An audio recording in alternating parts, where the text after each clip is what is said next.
नमस्कार। आज के वीडियो में हम ये समझने की अप्रोच लगाते हैं कि आखिर स्टॉक मार्केट होता क्या है। तो इंडिया का जो मेन स्टॉक मार्केट है वो एनएससी और बीएससी है और यहाँ पर इंडिया की बहुत सारी कंपनियां हैं जो अलग अलग सेक्टर को बिलोंग करती हैं।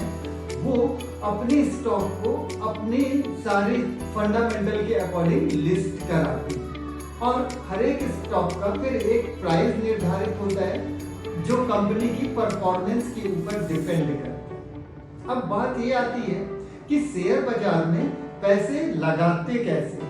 तो ज्यादातर इंडियन स्टॉक मार्केट में वो लोग पैसा इन्वेस्ट करते हैं जिनके पास एक्सेस मनी होता है, अर्थात वो अमाउंट होता है जिसका उनको काफी लंबे समय तक उपयोग नहीं होता और इस अमाउंट को वो या तो स्टॉक मार्केट में इन्वेस्ट करेंगे या फिर एफडी के फॉर्मेट में इन्वेस्ट करेंगे। डिपेंड करता है पर्सन टू पर्सन कि किसकी अप्रोच क्या है। कुछ लोग सुरक्षित निवेश चाहते हैं, बिजनेस करने का बहुत सारे लोग हैं जिनके पास आइडिया नहीं होता, ना वो कोई बहुत बड़ी कंपनी खड़ी करने के लायक होते हैं। उनके पास एक्स्ट्रा फंड तो होता है लेकिन इतना फंड नहीं होता कि वो खुद की कोई बहुत बड़ी कंपनी खोल लें, जैसे रिलायंस है, एयरटेल है, एसबीआई बैंक है, स्टील्स की कंपनियां हैं एक्सेट्रा। तब जिन लोगों के पास एक्स्ट्रा फंड होता है वो सबसे पहले ये सोचते हैं कि हमको एक जो भी हमारे पास अमाउंट है उसका एक फिक्स्ड रिटर्न चाहिए और अगर फिक्स रिटर्न चाहिए तब वो बैंक में जाकर एफडी को अडॉप्ट करते हैं। या फिर कुछ लोग ये सोचते हैं कि हमें फिक्स से ज्यादा रिस्क भले ही हो लेकिन और अच्छा रिटर्न चाहिए और अच्छा अमाउंट चाहिए और फ्यूचर में जो भी हम इन्वेस्ट कर रहे हैं उसका 4 गुना, 6 गुना, 10 गुना, 100 गुना तक रिटर्न होने की पॉसिबिलिटीज जो होती है वो केवल स्टॉक मार्केट में होती है, क्योंकि खुद के पास इतना पैसा नहीं होता, ना ही कोई इतना बड़ा आइडिया होता है। इसलिए लोग उन कंपनियों की स्टडी करना शुरू कर देते हैं जिनका कारोबार अच्छा है, उनका बिजनेस अच्छा हो, उनके ऊपर कर्ज ना हो, उनकी ऑडिट रिपोर्ट अच्छी हो, उनका ईयरली परफॉर्मेंस अच्छा हो, उनका बिजनेस पूरे वर्ल्ड में हो, ताकि जितना ज्यादा बिजनेस फैला होगा उतना ज्यादा उस कंपनी का कारोबार अच्छा होगा। तब ये सब स्टडी करने के बाद लोग किसी एक कंपनी पे अपना जो एक्स्ट्रा अमाउंट है उसको इन्वेस्ट करते हैं, अर्थात उस कंपनी के शेयर खरीदते हैं। और जब भी आप किसी कंपनी के शेयर खरीदते हैं तब आप उस कंपनी में उतने परसेंट के हिस्सेदार हो जाते हैं। सपोज आपने किसी कंपनी के 1 लाख शेयर खरीद लिए या 50,000 शेयर खरीद लिए, इसका मतलब ये नहीं कि आपने उसमें वो अमाउंट लगा दिया जो 50,000 शेयर का है या 1 लाख शेयर का। इसका एग्जैक्ट मतलब ये होता है कि आपने उस कंपनी में अपने इतने परसेंट की पार्टनरशिप की है। अब आप उस कंपनी के पार्टनर कहलाएंगे और जिस भी कंपनी के आप शेयर खरीदेंगे, शेयर खरीदने के लिए आपको डीमेट अकाउंट खुलवाना पड़ता है। वो आप किसी भी ऑथराइज्ड बैंक से जाकर या जो भी आपको ब्रोकर्स लगते हैं उनके थ्रू खुलवा सकते हैं। तब जब भी आपने किसी कंपनी के शेयर खरीद लिए और यदि आपके शेयर खरीदने के बाद उस कंपनी का परफॉर्मेंस अच्छा है, हर 3 महीने में जो कंपनी क्वार्टरली रिजल्ट बताएगी, अपनी एनुअल रिपोर्ट बताएगी, बहुत सारे फंडामेंटल्स पब्लिक डोमेन पे शेयर करेगी, अगर वो सब अच्छे हैं देन आप देखेंगे कि जिस कंपनी में आपने इन्वेस्ट किया है उस कंपनी का शेयर बढ़ता रहता है।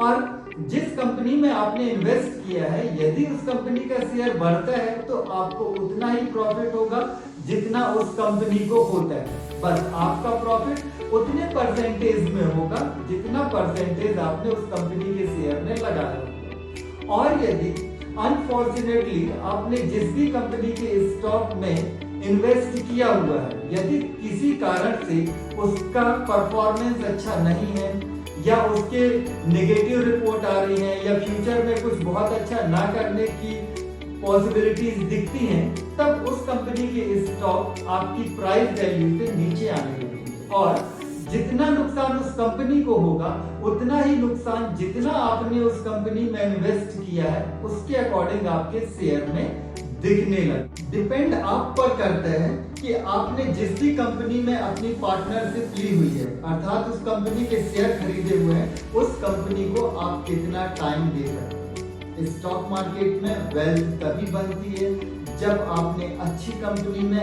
इन्वेस्ट किया हो और बहुत लॉन्ग टर्म नजरिए के लिए आप स्टॉक को अपने पोर्टफोलियो में होल्ड करते हैं। यदि आप महीने, 2 महीने, 4 महीने, 6 महीने का सोच करके शेयर मार्केट में इन्वेस्ट करेंगे, तब ये हमेशा एक रिस्की ट्रेड होता है।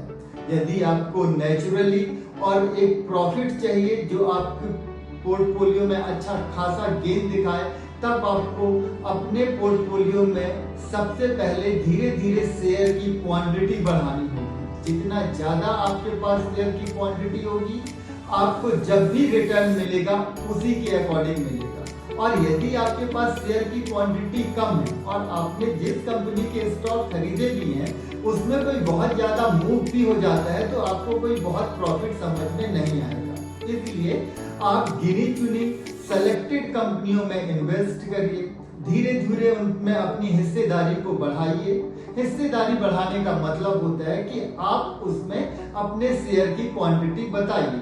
हमारी कोई भी बाय या सेल रिकमेंडेशन नहीं होती है।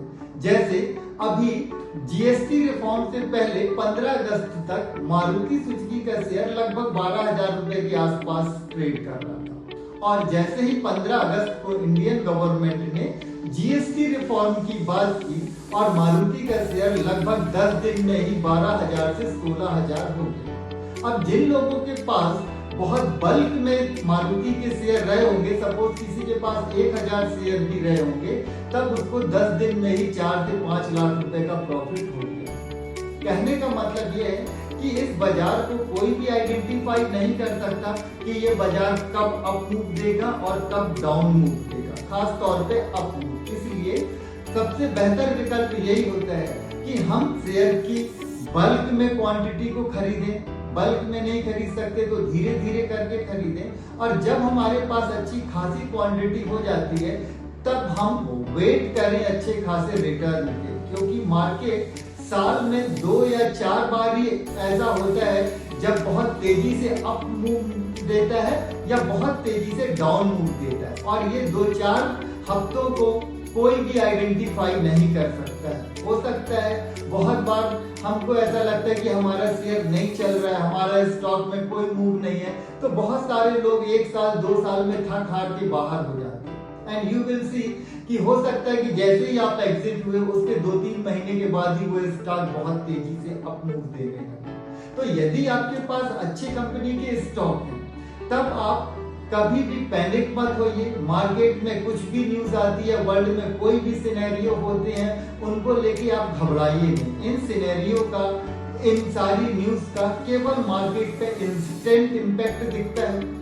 थोड़ी समय के लिए पूरे दुनिया में एक माहौल बनाया जाता है कि अब शेयर बाजार क्रैश हो जाएगा, शेयर बाजार डूब जाएगा, लोगों के पैसे डूब जाएंगे। और इस माहौल में जो कमजोर निवेशक होते हैं, जिनकी सोच स्ट्रांग नहीं होती, जिनका नजरिया अच्छा नहीं होता, वो ज्यादातर लॉस में भी एग्जिट कर जाते हैं।